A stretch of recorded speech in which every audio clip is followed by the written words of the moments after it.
আমরা যে অপশনটা নিয়ে আজকে আলোচনা করব ইলাস্ট্রেটরে সেটা হচ্ছে এক্সপ্যান্ড অপশন। এক্সপ্যান্ড অপশন আমরা জানি যে ইলাস্ট্রেটরে একটা ভাইটাল অপশন, যেটা দিয়ে আমরা অনেক কাজ করতে পারি। কি কি কাজ করতে পারি তার আগে বলবো যে এক্সপ্যান্ড অপশনের কি কাজ। এক্সপ্যান্ড অপশন বেসিক্যালি যেটা করে সেটা হচ্ছে কোনো একটা অবজেক্টকে লাইন এবং সিলে কনভার্ট করে। লাইন এবং সিল অর্থাৎ সেই অবজেক্টটাকে ভেঙে দেয়, ভেঙে দিয়ে লাইন এবং সিলে ও সেটাকে কনভার্ট করে। তো এক্সপ্যান্ড অপশন আসার পর থেকে আমরা যে কোনো অবজেক্টকে ব্রেক অ্যাপার্ট করতে পারি, অর্থাৎ সেই অবজেক্টটাকে আমরা টুকরো টুকরো করে সেই কাজটাকে আমরা করতে পারি এবং আমাদের ফলে কি হয়, পুরো আলাদা আলাদা সেপারেট অবজেক্ট তৈরি হয় একটা সিল দিয়ে আর একটা হচ্ছে লাইন দিয়ে। আমি একটা ছোট্ট করে একটা জিনিস দেখাই, তাহলে ব্যাপারটা আরো ক্লিয়ার হবে। আমার এখানে একটা সার্কেল আছে,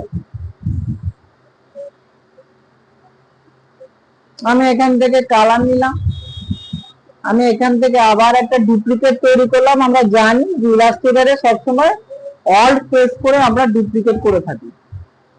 হলো, এটাকে সিলেক্ট করে আমরা এটাকে গ্রুপে কনভার্ট করলাম।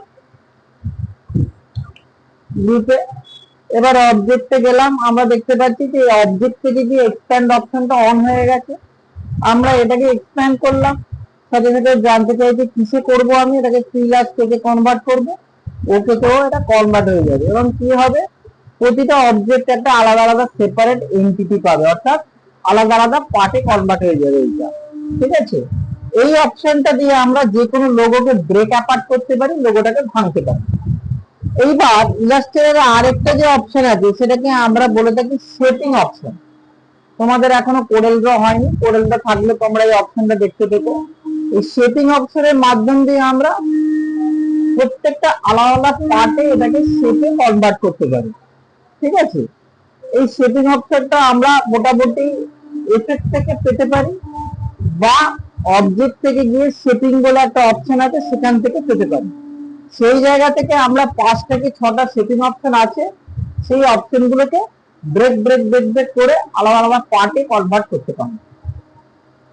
ঠিক আছে।